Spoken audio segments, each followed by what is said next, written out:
Free Minds TV is on location here in Jaffrey, New Hampshire at the 6th annual Live Free or Die rally, where there are a great number of exhibitors, everybody from Gunners of New Hampshire to the Libertarian Party of New Hampshire. The turnout, it might be a little bit lighter than it would otherwise be because we're filming this hours before the expected arrival of Hurricane Irene. That still didn't discourage probably at least a couple hundred people from making it out here before noon. To the 6th annual Live Free or Die rally. One area where we're going to focus today is the fact that Garry Johnson is here.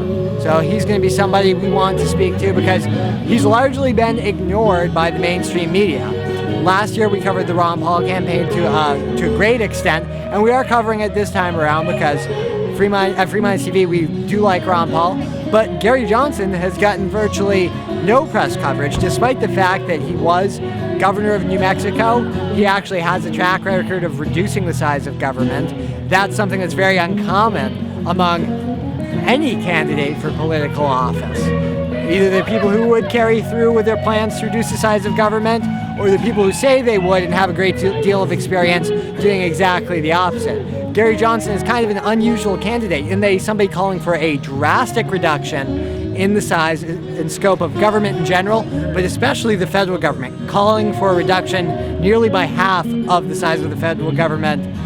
But he has a record to back up that fact. He was governor of New Mexico, and he did work diligently, I think by anybody's standards, to reduce the scope and size of government in the state of New Mexico. So we're going to focus in on Garry Johnson and allow some of you who have not been able to hear him on mainstream outlets like your local major network affiliates, you're going to get a chance here on Free Minds TV to hear his positions and what sets Garry Johnson apart from some of the media darlings that you're hearing a whole lot about. So that, plus a whole lot more, coming up here at the Free Minds TV Live Free or Die Rally Special. On our stage here in Jaffrey, New Hampshire, and on behalf of the Live Free or Die Rally, we would like to honorably give this plaque to Mr. Johnson of the Bill of Rights. So I'm going to treat this as a job interview. I am Garry Johnson, former governor of New Mexico, and I am running for president of the United States. I'm trying to garner the Republican nomination to do that. So let the job interview start here. I had never been involved in politics prior to running for governor of New Mexico. I've run for 2 political offices in my life, governor of New Mexico and re-election as governor of New Mexico. New Mexico is a state that's 2-to-1 Democrat. I ran for governor of New Mexico saying that I was going to bring a common sense business approach to state government. I ran for governor of New Mexico saying that I was going to put issues first and politics last. I got elected, and I found myself distinguishing myself among the other governors in several categories, but one of them was I may have vetoed more legislation as governor of New Mexico than the other 49 governors in the country combined.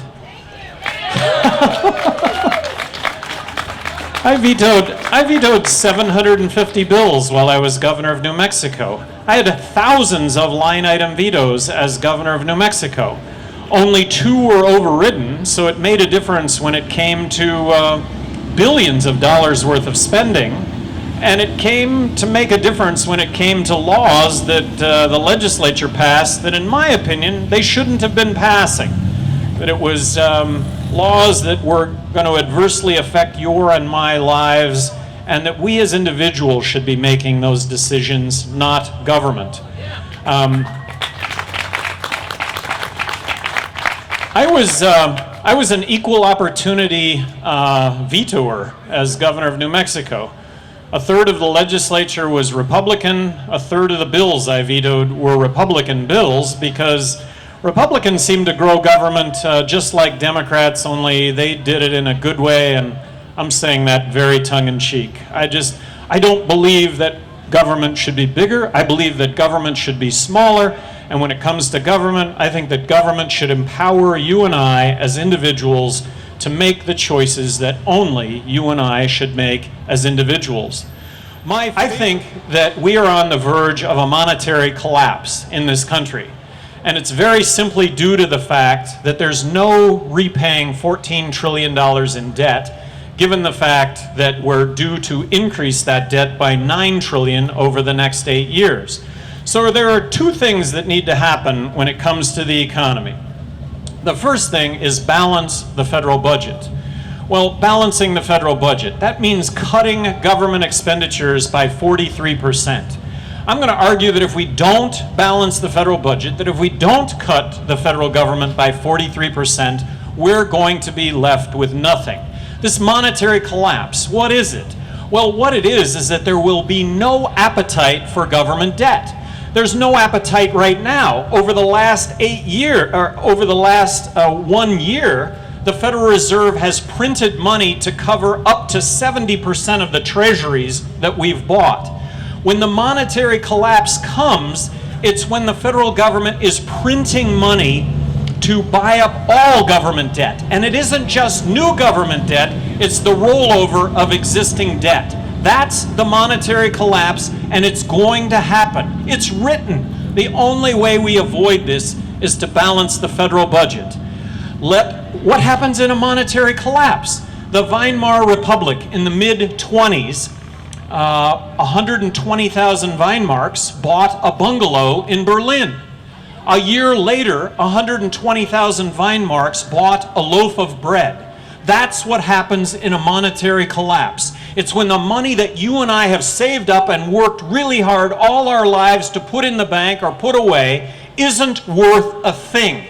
And that's what's pending here, is that our money is not going to be worth a thing. And this is going to worst affect those that are retired, those that have left the workforce, because there's going to be no alternative for them to come back and actually make up or have a fighting chance in this country going forward.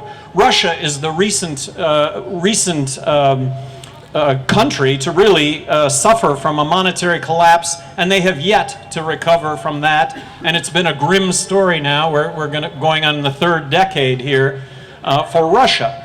So let's balance the federal budget, and then I suggest that we throw out the entire federal tax system. So what do we do when it comes to jobs? Well, let's throw out the entire federal tax system and let's replace it with the fair tax. And if you haven't looked at the fair tax, I would ask that you get online, take a look, fairtax.org. The fair tax does away with all federal tax, so no more income tax, repeals the 16th Amendment, so you can't enact an income tax, does away with all business tax, that would include the corporate tax, no more withholdings from your paycheck. Whatever your paycheck is, you're going to get that full amount, and Social Security, Medicare, unemployment tax, that is going to come out of the fair tax. The fair tax is what it is, what it says it is. It's fair. Everybody's going to pay the fair tax. There's no escaping the fair tax. The more money you make, the more fair tax you will pay, and it will encourage savings. It will reboot the American economy to create tens of millions of jobs here, because why would you start up, grow, nurture a business anywhere on the planet except for here in the United States if given a business environment of zero corporate tax? No more business-to-business tax. This is a one-time consumption tax on goods and services. It's revenue neutral, so the budget does still need to be cut by 43%. And when you talk about a 43% reduction in government spending, rather than talk about or nibble at the edges on what that means, why don't we start out with the big ticket items, Medicaid and Medicare. When it comes to Medicaid and Medicare, I advocate that the federal government cut Medicaid and Medicare by 43%, block grant the states a fixed amount of money, and leave to the states the delivery of health care to the poor and those over 65. 50 laboratories of best practice, 50 laboratories of innovation, that's exactly what we would see. Because we're so competitive in this country, we would emulate the success, we would avoid the failure, and there would be spectacular success, there would be spectacular failure, But the government needs to do that, and the federal government needs to take away all the strings and the mandates that go along with Medicaid and Medicare presently. As governor of New Mexico, I reformed Medicaid in the state of New Mexico. We delivered better health care, and we saved a whole lot of money doing it. As governor of New Mexico, I could have overseen the delivery of health care to the poor with 43% less money from the federal government if the federal government would have done away with all the strings and the mandates. I believe, as governor of New Mexico, I could have overseen the delivery of health care to those over 65 if the federal government would have cut that by 43% and done away with the strings and the mandates associated with this. If we don't do this, if we don't fix this, we're going to find ourselves with nothing. That's the alternative, is nothing.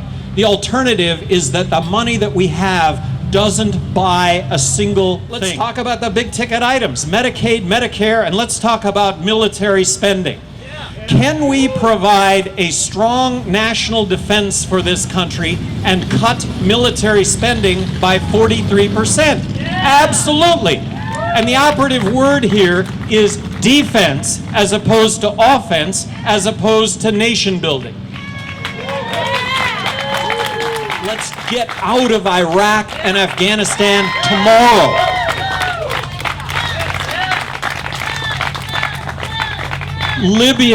Libya. When Libya happened, I issued a paper the next day. I'm opposed to this A through Z. Where is the military threat? There was no military threat from Libya.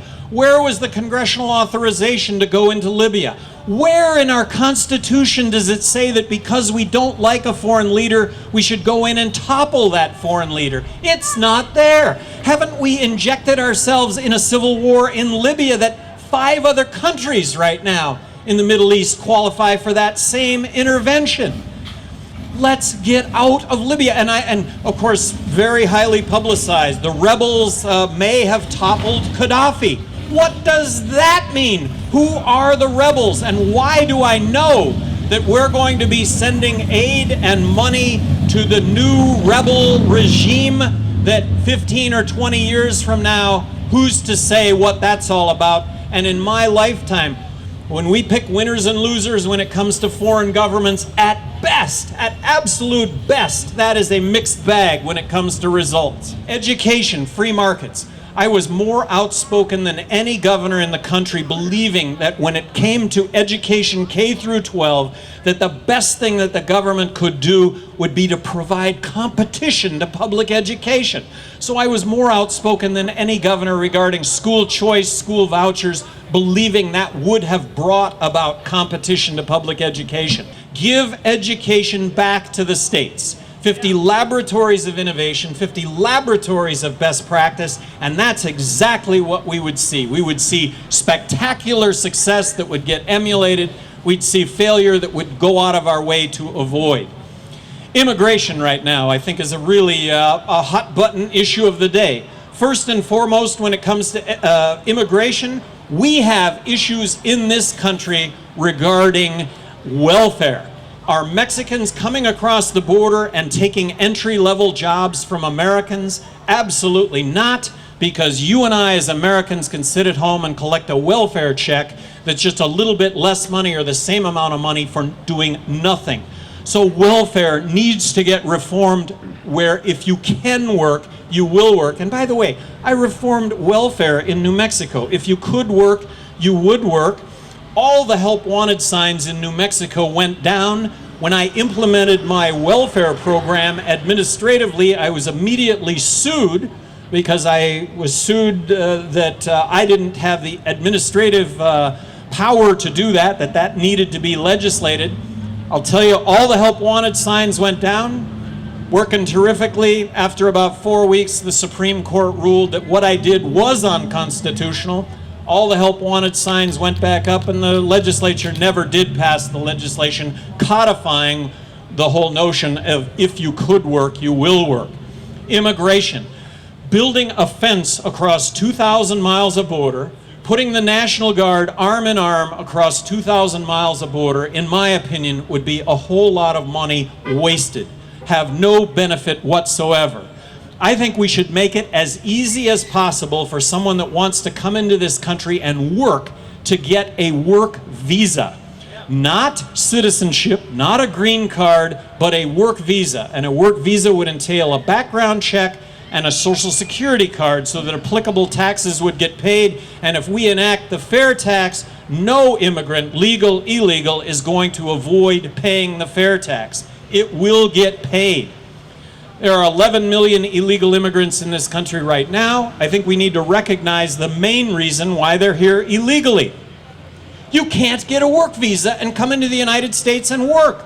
And yet you know, if you're in Mexico, that if you can get across the border, even illegally, that you can get a job because you have dozens of friends and family that live in the United States.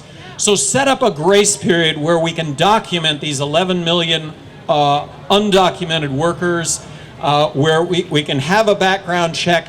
That's how you secure the borders. The reason for the 11 million illegal immigrants? Reagan, when he set up his amnesty period in the mid-'80s, he coupled that with putting government in charge of quotas.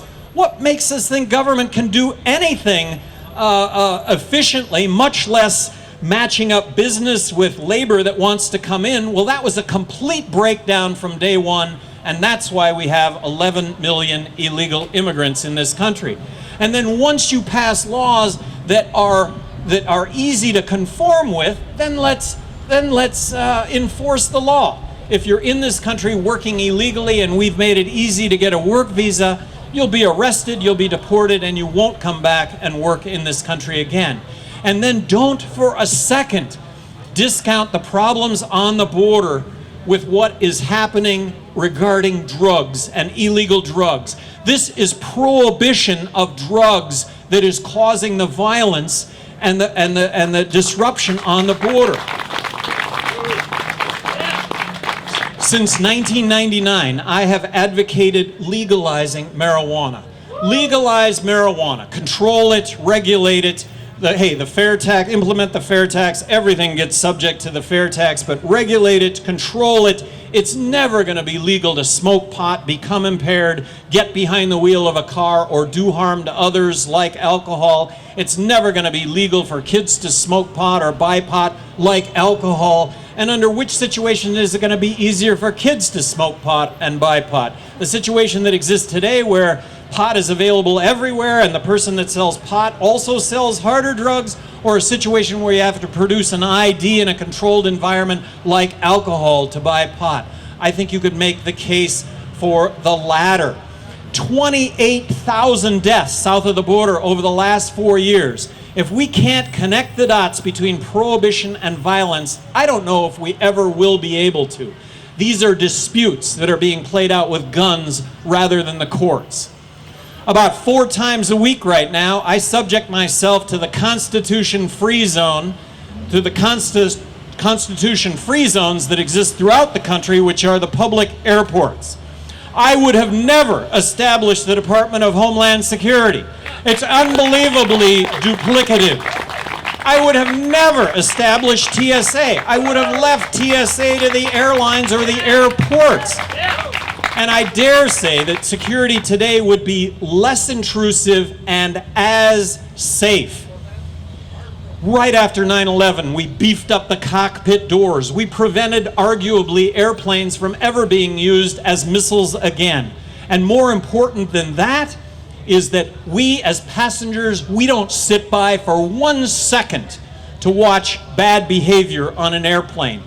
Bad behavior on an airplane is rewarded with getting tackled and beat up. And that's the way that it should be, and that's the reality. Thank you very much for allowing me here to yap at you for these minutes. I have put my chips on the table here in New Hampshire. New Hampshire is a state, and I'm not telling you something that you don't already know. It is the best political environment that exists anywhere in the country. People here go out of their way, as you have right now, go out of their way to cuss and discuss with candidates that present themselves as knowing the problem, knowing what the solutions are to the problem, and presenting resumes that they think will resonate in this whole process. Look, I'm going to either get my pink slip coming out of New Hampshire, or I'm going to get vetted, and it's going to be a must-have ticket in South Carolina to listen to what Garry Johnson has to say, because New Hampshireites said that that was the case. So I put my fate in all of your hands, and I thank you very much for the opportunity, like I say, to yak at you here.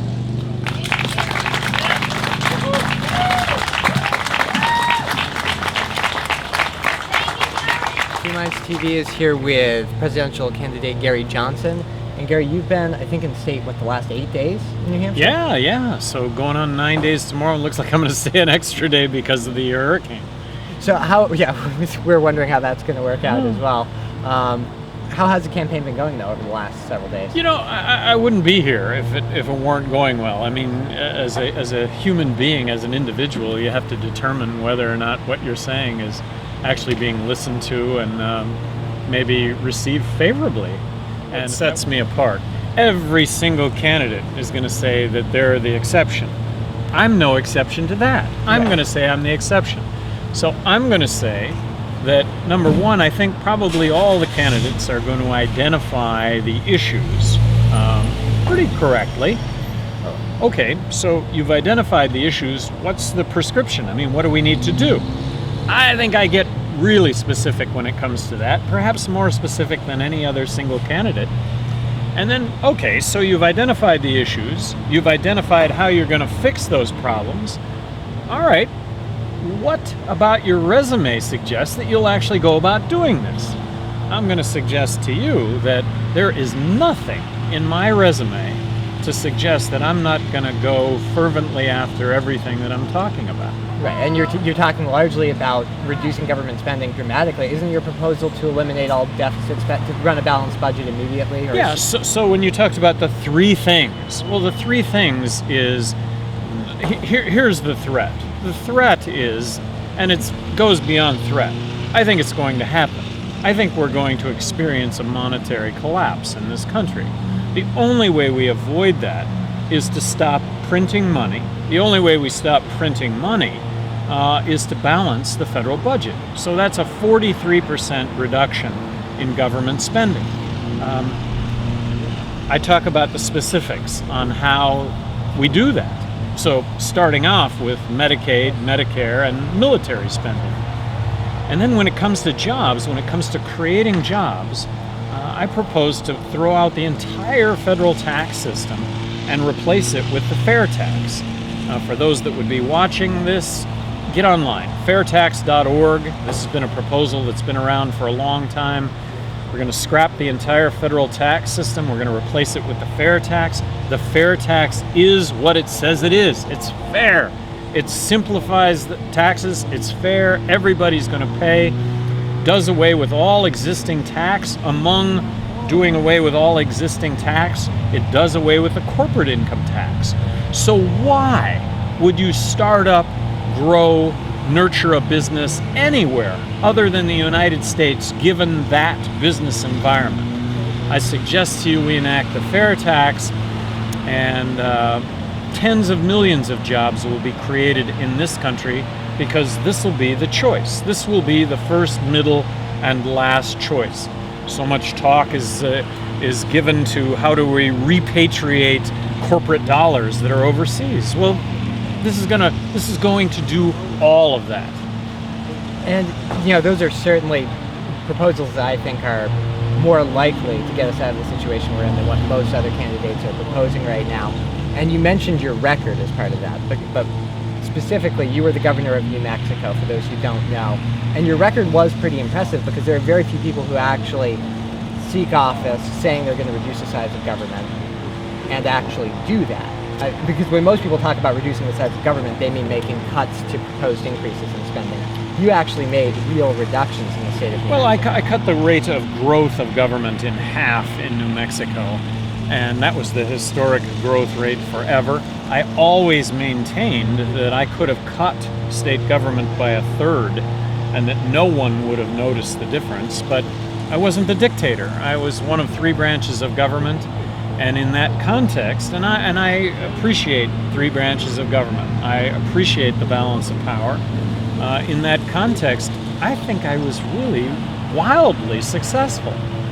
I may have vetoed more bills than the other 49 governors in the country combined. It made a difference. It made a difference when it came to billions of dollars worth of spending. I was an equal opportunity vetoer. A third of the legislature in New Mexico is Republican. A third of my vetoes were of Republican bills, because Republicans seem to grow government just like Democrats, and that's the problem that we have today, in my opinion, is that it's very status quo. And if you want to mix it up, if you want to change it, of course, all candidates are saying this. I'm saying it too. I'm the guy. Well, I wish you the best of luck, and especially with the hurricane coming. Yeah. Good luck with the campaign, and good luck making it through the storm that's not supposed to be on its way. Great. Thank you. Thanks, Garry. Thank you. All right. So today we've really focused in on Garry Johnson and his bid for the Republican nomination for president. His is a campaign that's really been ignored by the mainstream media. The Ron Paul campaign back in 2008 had it much the same way, especially at the beginning.